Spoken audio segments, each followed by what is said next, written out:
இன்று பொதுக்காலத்தின் முதல் வாரம் ஜனவரி மாதம் 14ஆம் தேதி செவ்வாய்க்கிழமை. இன்று புனித தேவசகாயம் அவர்களுடைய மறைசாட்சியினுடைய நினைவு விழா மற்றும் பொங்கல் விழா. இன்று தேவன் நமக்கு தரும் ஜீவ நீரூற்றான இறை வார்த்தைகள் எபிரேயருக்கு எழுதிய திருமுகம் 2:7, இறை வார்த்தைகள் 5-12 முடிய. சகோதரர் சகோதரிகளே, வரவிருக்கும் உலகு பற்றி பேசுகிறோம். கடவுள் அதனை வானதூதரின் அதிகாரத்திற்கு பணியச் செய்யவில்லை. இதற்கு சான்றாக மறைநூலில் ஓரிடத்தில் சொல்லப்பட்டுள்ளது இதுவே: மனிதரை நீ நினைவில் கொள்வதற்கு அவர்கள் யார்? மனித பிறவிகளை நீர் ஒரு பொருட்டாக எண்ணுவதற்கு அவர்கள் எம்மாத்திரம்? ஆயினும் நீர் அவர்களை வானதூதரை விட சற்றே சிறியவர் ஆக்கியுள்ளீர். மாட்சியையும் மேன்மையையும் அவர்களுக்கு முடியாக சூட்டியுள்ளீர். உமது கை படைத்தவற்றுக்கு மேலாக அவர்களை நியமித்தீர். எல்லாவற்றையும் அவர்கள் பாதங்களுக்கு கீழ்ப்படுத்தியுள்ளீர்.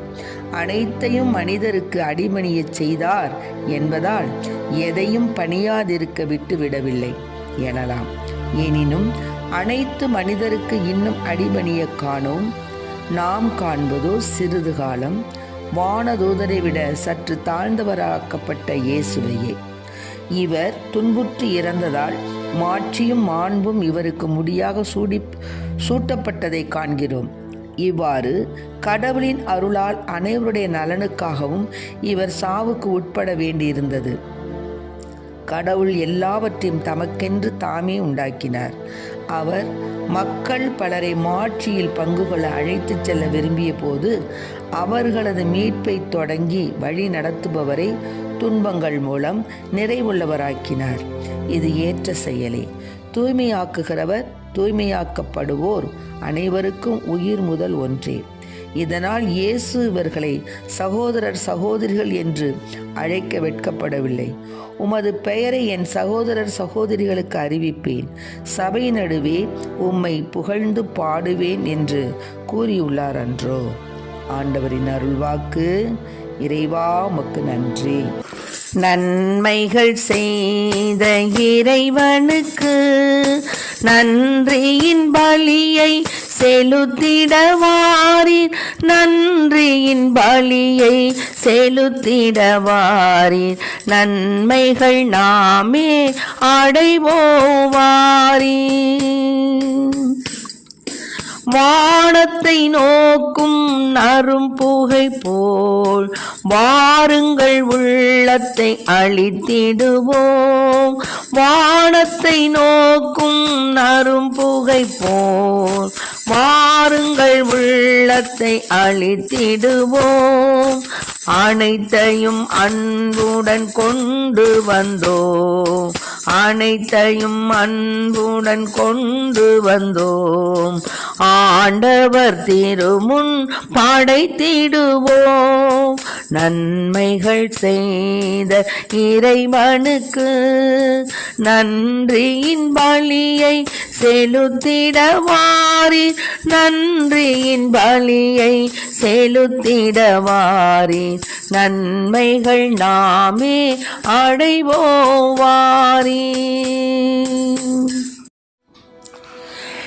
இன்று நம் தேவன் நமக்கு தரும் ஜீவ நீரூற்றான இறை வார்த்தைகளை கேட்டோம். என்னன்னா, தேவன் மனிதர்களை எவ்வாறு படைத்திருக்கிறார், அவர்களுடைய சிறப்பு என்ன அப்படிங்கிறத பற்றி சொல்லியிருக்கிறார் இங்கே. அதாவது அனைத்து மனிதர்களும் எல்லாவற்றையும் விட, அதாவது வானதூதர்களை விட சற்றே சிறியவர் ஆக்கியுள்ளீர். ஆக மனித பிறவிகளை நீர் ஒரு பொருட்டாக எண்ணுவதற்கு அவர்கள் எம்மாத்திரம்? ஆமேன். மனிதரை நீர் நினைவில் கொள்வதற்கு அவர்கள் யார்? ஆமேன். ஆக மனிதரை ஒரு பொருட்டாக எண்ணுவதற்கு நாம் தேவன் யாரு? நாமெல்லாம் எப்படிப்பட்டவர்கள்? மனித பிறவிகள் அதை ஒரு பொருட்டாக நினைப்பதற்கு நம்மளுக்கு தகுதியே இல்லை என்றாலும் தேவன் நம்மளை என்ன செய்கிறாரு?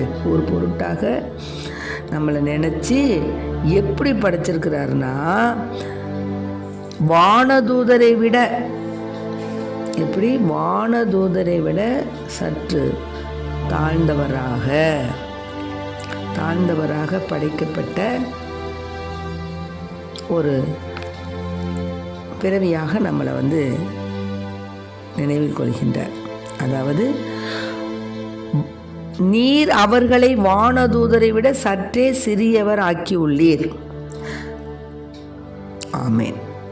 ஆக நம்முடைய படைப்பு, நம்முடைய நிலைமை, நம்முடைய தகுதி என்ன என்று நமக்கே இப்போ தெரியறதில்லை. நாம் எப்படியும் வாழ்ந்துடலாம், எப்படியும் இருந்துடலாம் நம்ம நினைக்கிறோம். ஆனால் தேவன் நம்ம எப்படி ஒரு மாட்சிமையாக படைத்திருக்கிறார் என்பதை நாம் உணர்ந்த பிள்ளைகளாக நடக்கணும். மேலுமாக இயேசுவை என்ன செய்திருக்கிறாரு? அதாவது நாம் காண்பதோ சிறிது காலம் வானதூதரை விட சற்று தாழ்ந்தவராக்கப்பட்ட இயேசுவையே. இவர் துன்புற்று இறந்ததால் மாட்சியும் மாண்பும் இவருக்கு முடியாக சூட்டப்பட்டதை காண்கிறோம். ஆக துன்பம் என்பது துன்பங்கள் மூலம் இயேசு நம்மை தூய்மையாக்குகிறார். அதுதான் உண்மை. இப்போ இன்று தேவன் நமக்கு தரும் ஜீவ நீர் ஊற்றான இறை வார்த்தை என்னன்னா, கடவுள் எல்லாவற்றையும் தமக்கென்று தாமே உண்டாக்கினார். மக்கள் பலரை மாட்சியில் பங்கு கொள்ள அழைத்து செல்ல விரும்பிய போது அவர்களது மீட்பை தொடங்கி வழி நடத்துபவரை, எப்படி அவர்களது மீட்பை தொடங்கி வழி நடத்துபவரை துன்பங்கள் மூலம் நிறைவுள்ளவராக்கினார். ஆக தூய்மையாக்குகிறவர், தூய்மையாக்கப்படுவோர் அனைவருக்கும் உயிர் முதல் ஒன்றே. இதனால் இயேசு இவர்களை சகோதரர் சகோதரிகள் என்று அழைக்க வெட்கப்படலை. அதனால உமது பெயரை என் சகோதர சகோதரிகளுக்கு அறிவிப்பேன், சபை நடுவே உம்மை புகழ்ந்து பாடுவேன் என்று கூறியுள்ளார் அன்றோ. ஆகவே கடவுளின் வார்த்தையை நாம் உள்வாங்கி சகோதரர் சகோதரிகள் என்று நம்மை அழைத்த தேவனுக்கு நாம் எப்படிப்பட்ட சாட்சிய மக்களாக வாழ்கின்றோம்? சபை நடுவே நாம் அவரை புகழ்ந்து சொல்கின்றோமா அல்லது பயப்படுகின்றோமா என்பதை உணர வேண்டும். இப்பொழுது நிறைய பேர் தங்களுடைய பெயர்களை மாற்றி அமைத்து கொண்டு தேவனுக்கு ஒரு பிரியமில்லாத காரியங்களை செய்து கொண்டிருக்கிறார்கள்.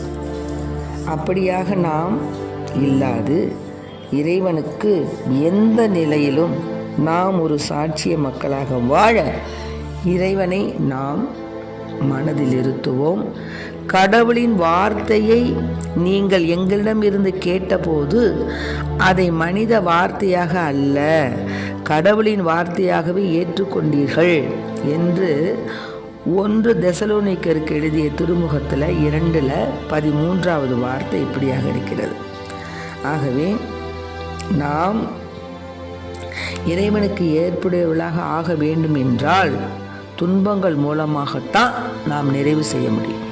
ஆகவே துன்பங்கள் நம்மை ஆட்கொள்ளும் பொழுது இறைவன் நம்மை நிறைவுள்ளவராக ஆக்குவதற்காகவே இத்தகைய ஒரு நிகழ்வு நிகழ்கின்றது என்பதை நாம் புரிந்து கொண்டு நமக்கு வரக்கூடிய துன்பங்களாகிய சிலுவையை இறைவனுடைய அந்த நிறைவுள்ளவராக்க நம்மை தயார்படுத்துகின்றார் என்பதை உணர்ந்த பிள்ளைகளாய் வாழ இறைவனிடம் நாம் வரம் கேட்போம். ஆமென். Praise the lord. மரியே வாழ்க. இயேசுவுக்கு புகழ், இயேசுவுக்கு நன்றி. இயேசுவின் இரத்தம் எங்கள் ஜெயம்.